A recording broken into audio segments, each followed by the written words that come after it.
This week, X-Men! X-Men! X-Men?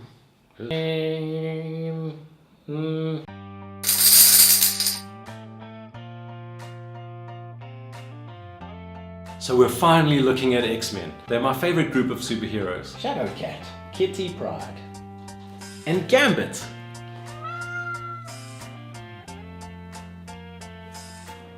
I think it's because they're so different and diverse and interesting. Everyone's got some weird different power, and this one's got wings, this one can fly, this one's blue. They're also definitely the most diverse as far as like racial backgrounds and that sort of thing goes. So you get like a really wide array of different perspectives, different characters with different backgrounds and different heritages and different opinions. I like that. It's interesting. They've also always kind of had some sort of angle of social commentary, you know? Sometimes it's a bit easier to talk about the issues that are really underpinning, for example, racism, when it's not so much, this one has a slightly different skin tone to me, but this person has wings, or this one can change into a different looking person. Then you get that sort of otherness that people have, you know, fear of the other, fear of something that they're not used to, fear of somebody that looks different to them. And so the X-Men have always explored this sort of tension between society and the outsider. I like that. It's hard being an X-Men fan sometimes, you know? The movies are kind of always criticized for being a bit of a shambles in the timeline front. You know, how many different Professor X's can we have? I'm Charles Xavier. Would you like some breakfast? Allow me to introduce myself. I'm Professor Charles Xavier. I know exactly who you are. You do. The movies are trying to fix it the whole time. The comics just lean right in. White knuckle all those timeline issues. They don't care about that. They're back and forward. They're into space. They just do it, whatever. There are so many X-Men books out there.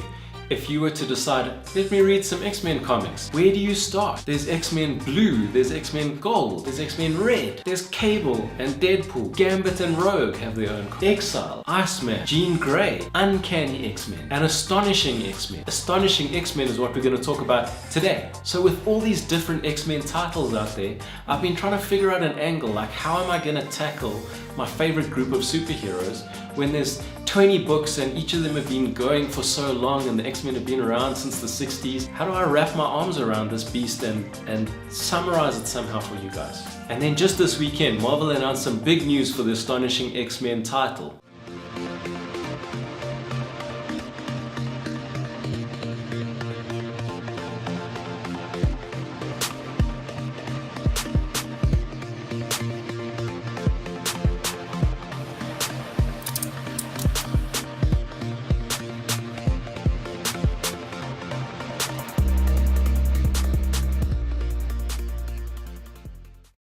They announced a new creative team taking over the reins of Astonishing X-Men. Matthew Rosenberg is the writer and Greg Land is the artist. Matthew Rosenberg is no stranger to the X-Men. He's written Phoenix Resurrection, he's been working on The Punisher recently, and he's worked on New Mutants. Greg Land is a great artist as well. He draws the X-Men really well. He draws the human form really well. The men look brave and courageous and muscular, and there's cool dark and light and shadows and detail, like nice and detailed. Women look incredible, no complaints from me. Just a great artist, and I'm really keen to see these pages. So because there's so many X-Men, you may not have noticed, but there's kind of, in a movie or a book, there's always sort of a core group of 5 or 6 X-Men. There's not 50, it just feels that way. So this time, Rosenberg is putting together a bit of a different group. He's got Havoc, Beast, Dazzler, Warpath, and Colossus. We've seen Colossus in Deadpool on the big screen. Warpath's an interesting one. We saw a very tiny role for him in one of the movies, but he's a great character. Warpath is awesome. He's an incredible tracker. He's also part of the Weapon X program, so he's kind of in the same stable as Wolverine, Deadpool, these guys. He's got regenerative kind of vibes. Got cool daggers. We've got Dazzler. I'm excited about seeing Dazzler in a comic book properly because I haven't read one yet where she's properly featured. She's sort of a pop singer. She can turn light into sound, or sound into light. She can turn sound into light. There was a rumor at a stage that Taylor Swift would be playing her in one of the upcoming movies. I would have loved that. That seems like a good fit. But the actress they've chosen looks great too. The two leading this group are Havoc and Beast. Havoc we saw kind of take a turn as a bit of a villain recently, but he's really not at heart. And then there's Beast. He's one of the most intelligent of all the X-Men. He's also got the sort of brute strength of a beast. These two are a great fit to lead a team. We got Havoc, who kind of suits his name. He's a bit chaotic, very impulsive, just wants to get out there, blast a hole in something, you know,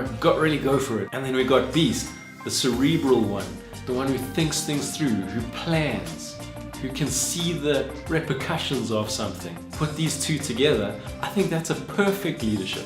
Just getting to the idea of the X-Men kind of always being a bit of a social commentary. In this book, we know that the sort of big bad, the villain that we're going to be facing, the Reavers, these guys were in the movie Logan. They kind of represent the idea that humanity is going to be fine if we embrace technology. So these guys have kind of replaced their arm with a mechanical arm, and one dude decided just to replace his arm with a gun. Another guy decided to replace his legs with just tank